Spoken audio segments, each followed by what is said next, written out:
નમસ્કાર, સમાચારો સાથે હું છું નુપુર। મુંબઈમાં વાલીઓ માટે ચેતવણી રૂપે કિસ્સો સામે આવ્યો છે। પબજી ગેમ જેને હજારો લોકો રમતા હોય છે તેણે એક કિશોરનો ભોગ લીધો છે। પબજી રમવા નવો સ્માર્ટફોન ન મળતા તેણે આત્મહત્યા કરી નાખી। કુર્લાના નહેરુનગરના 18 વર્ષીય કિશોરે જીવન ટૂંકાવ્યું।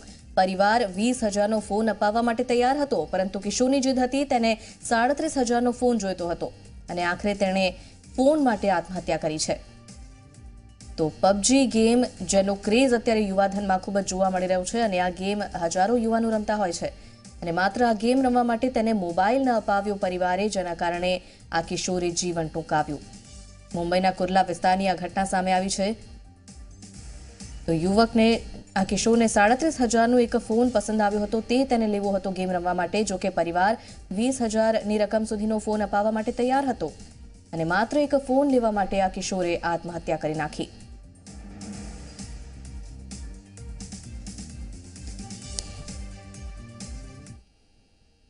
लड़का बहुत अच्छा और बहुत सीधा था, पढ़ा लिखा था और कहीं जॉब पे भी जाता था। उसके भाई से उसने जिद किया कि मेरे को 40,000 वाला मोबाइल चाहिए, तो उसके भाई ने, बड़े वाले ने 20,000 दिया था और वो मोबाइल कुछ 37,000 में आ रहा था। तो वो नहीं पैसा होने के कारण वो गुस्से में ये हादसा किया और वो पबजी गेम खेलता था। और पबजी गेम के बारे में सरकार को और हम आम आदमी को मिलकर आगे आना चाहिए, पबजी गेम को बैंड करना चाहिए। नसीर शेख नाम का युवा रहता था अपने भाई के साथ, नईम नसीर शेख के साथ में अपने पूरे फैमिली के साथ रहता था। और 31 तारीख को रात को 2 बजे ये हादसा हुआ है। आगे तहकीकात चल रही है।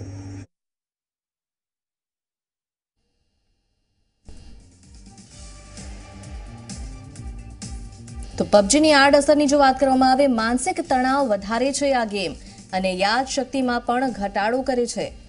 તો પબજી રમનાર તમામ લોકો આ ખાસ જુએ આ રજૂઆત। ગુસ્સામાં પણ વધારો થાય છે વારંવાર પબજી રમતા રહેવાથી અને ચીડિયાપણું પણ તેના કારણે વધી જાય છે। તો સ્વભાવમાં તમામ ફેરફાર જોવા મળે છે। જે નિયમિત રીતે આ ગેમ રમે છે, અનિદ્રાની સમસ્યા પણ સર્જાય છે, પૂરતી ઊંઘ નથી લઈ શકતા અને આંખોમાં બળતરા, સોજાની પણ સમસ્યા રહે છે એક ધારું મોબાઈલમાં જોયા કરવાના કારણે, અને આંખોમાં પાણી આવવાની પણ સમસ્યા સર્જાય છે। ડ્રાય આઈ જેવી બીમારી પણ થઈ શકે છે। તો આ તમામ આડઅસર છે પબજી ગેમ રમવાની। એટલે સતત જે લોકો આ ગેમ રમતા હોય છે તેમના માટે એક ચેતવણી રૂપા કિસ્સો સામે આવ્યો છે। તો કોઈ પણ ગેમ વધુ પ્રમાણમાં જો રમવામાં આવે તો અનેક નુકસાનો થતા હોય છે। પબજી ગેમના કારણે પણ હવે જે નુકસાન છે તે આ પ્રકારના સામે આવ્યા છે। તેને જોતા કહી શકાય કે આ ગેમ ઘાતક છે યુવાધન માટે।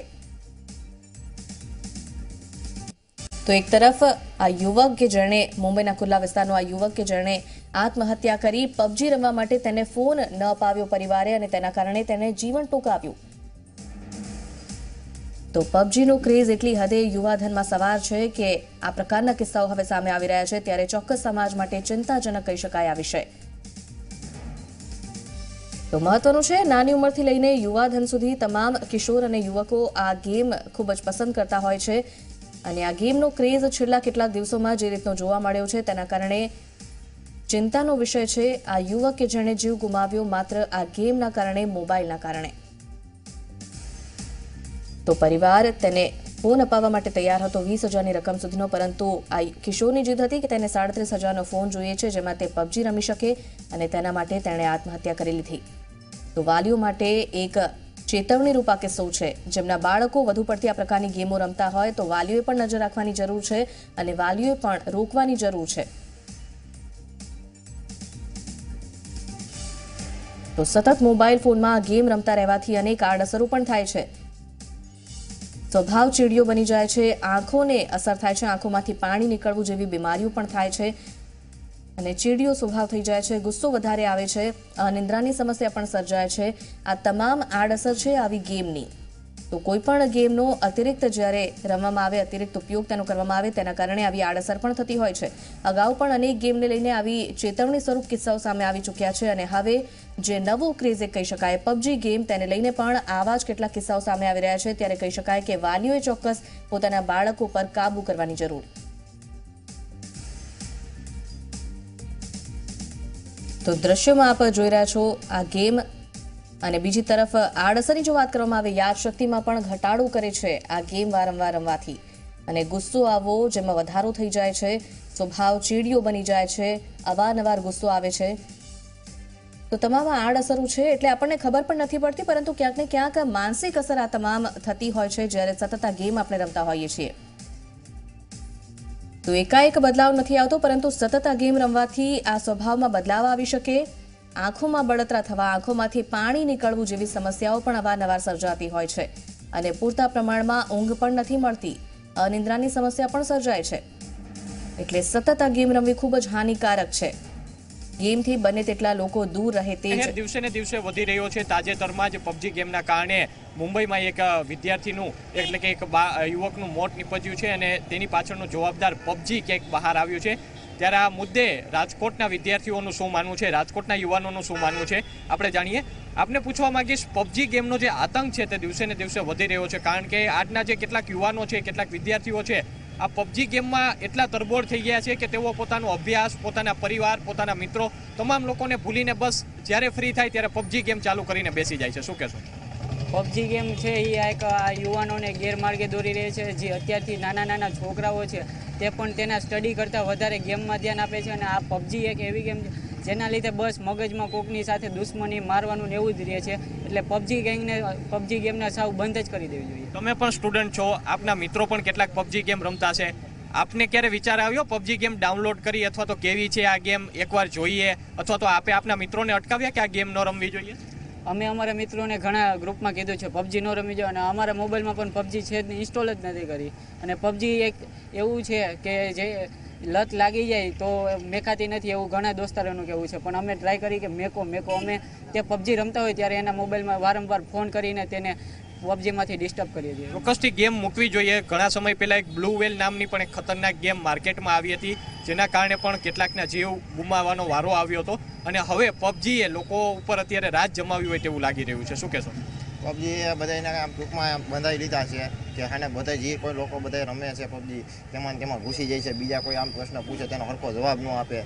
બીજા નંબરે એ કે બીજા ગમે તમારા કામ હોય કે બીજા તમારા જે કંઈ પ્રશ્ન હોય એ તમને કોઈ કાંઈ જવાબ સરખું દેતા નથી. બીજા નંબરે કે આ કોઈ છોકરાઓ હોય બધા નાના એ બધા આખી રીતના ભણી નથી શકતા, અભ્યાસ નથી કરી શકતા. બિઝનેસમાં તો કે ઘણા બીજા મોટામાં જેવા યુવાનો બીજા રમવા બેઠા છે કે આ બીજા ઘણા કામ તો હોય દેશના, એ આપણે એમાં ધ્યાન નથી દઈ શકતા. ચોક્કસથી તમે પણ સ્ટુડન્ટ છો, તમે ક્યારેય મોબાઈલમાં ગેમ ઇન્સ્ટોલ કરી છે કોઈ પણ, અથવા તો પબજી કે કોઈ પણ અન્ય ગેમ? ના સર, એક પબજી ગેમ જ ઇન્સ્ટોલ નથી કરી. અને બીજા જે ફ્રેન્ડ રમતા હોય એને પણ અમે ના જ પાડીએ છીએ કે પબજી વસ્તુ જે છે એ એકદમ હેરાન કરવા માટે છે અને પબજી ગેમ રમવી જ ન જોઈએ. એટલે એવું. કઈ કોલેજમાં આપ ભણો છો? પોલિટેકનિક. આપની કોલેજમાં અંદાજિત કેટલા સ્ટુડન્ટો હશે?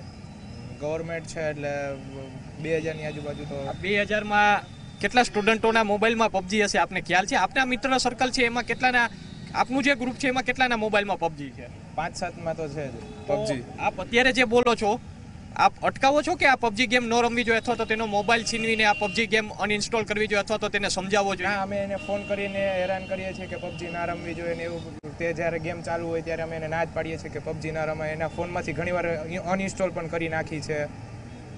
તો આ હતા રાજકોટના યુવાનો અને વિદ્યાર્થીઓ. તેઓનું કહેવું છે કે જે પબજી ગેમનો જે આતંક એટલે કે જે કહેર જે વધી રહ્યો છે તે અયોગ્ય છે, અને આ પબજી ગેમને લોકોએ એવોઇડ કરવી જોઈએ. ખાસ કરીને વિદ્યાર્થીઓના મગજમાં એક જે પબજી ગેમનો જે વાયરસ ગરી ગયો છે તે વાયરસ ન ઘૂસવો જોઈએ, જેને આ વાયરસના કારણે વિદ્યાર્થીઓના અભ્યાસ પર પણ ખૂબ અસર પડી રહી છે. કેમેરા પર્સન કિશોર વાડોલિયા સાથે સત્ય મનસોરા, ઝી મીડિયા, રાજકોટ. જી સત્યમ, આભાર આપનો. તો પબજી ગેમના કારણે વિદ્યાર્થીઓ, યુવાધનને કઈ રીતે નુકસાન તે અમે આપને સતત બતાવી રહ્યા છીએ, અને તેનાથી દૂર રહે બાળકો તે વાલીઓની પણ જવાબદારી, શિક્ષકોની પણ જવાબદારી. તો આવી ઘાતક ગેમ જે ક્યાંક ને ક્યાંક માનસિક અસર કરતી હોય છે, સમગ્ર સ્વભાવ માણસનો બદલી કાઢે છે, વ્યક્તિત્વ માણસનું બદલી શકે છે.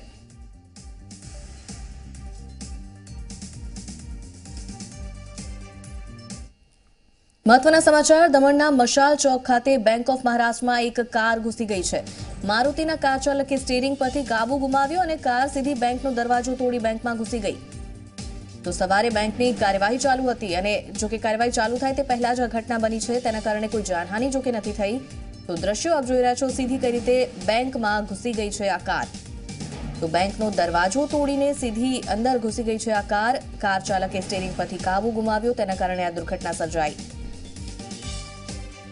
જય પટેલ માહિતી સાથે જોડાયા છે. જય, કાર બેંકમાં ઘૂસી ગઈ છે, કઈ રીતે આ દુર્ઘટના સર્જાઈ, શું વધુ માહિતી? ઘટનાની વાત કરીએ તો દમણના મશાલ ચોક વિસ્તારની આ ઘટના છે. સવારના અવસ્થામાં એક કાર ચાલક અચાનક પોતાની કારના સ્ટીયરિંગ પરનો કાબુ ગુમાવીને, એટલે કે કાર શરૂ કરતાની સાથે જ ક્યાંક ને ક્યાંક એમ કહેવામાં આવે છે કાર કદાચ ગિયરમાં હતી અને એના કારણે શરૂ કરતાની સાથે જ કાર સીધી સામે જે બેંક હતી, બેંકની ગ્રીલ તોડીને બેંકની અંદર પ્રવેશી ગઈ હતી, એટલે ઘૂસી ગઈ હતી બેંકની અંદર અને અકસ્માત સર્જાયો હતો. તો કે સદનસીબે જ્યારે ઘટના ઘટી એ સમયે બેંક શરૂ થવાની બાકી હોય જે ફ્લોર હોય છે. જી જય, આભાર આપનો માહિતી માટે. તો સ્ટીરિંગ પરથી કાબુ ગુમાવ્યો છે કાર ચાલકે, તેના કારણે આ દુર્ઘટના સર્જાઈ છે. જો કે સવારનો સમય હતો એટલે બેંકમાં વધુ માણસો નહોતા, વધુ ભીડ નહોતી અને બેંકની કાર્યવાહી શરૂ થાય તે પહેલા જ આ દુર્ઘટના સર્જાઈ છે, જેના કારણે મોટું નુકસાન ટળ્યું છે, જાનહાનિ ટળી છે તેમ કહી શકાય.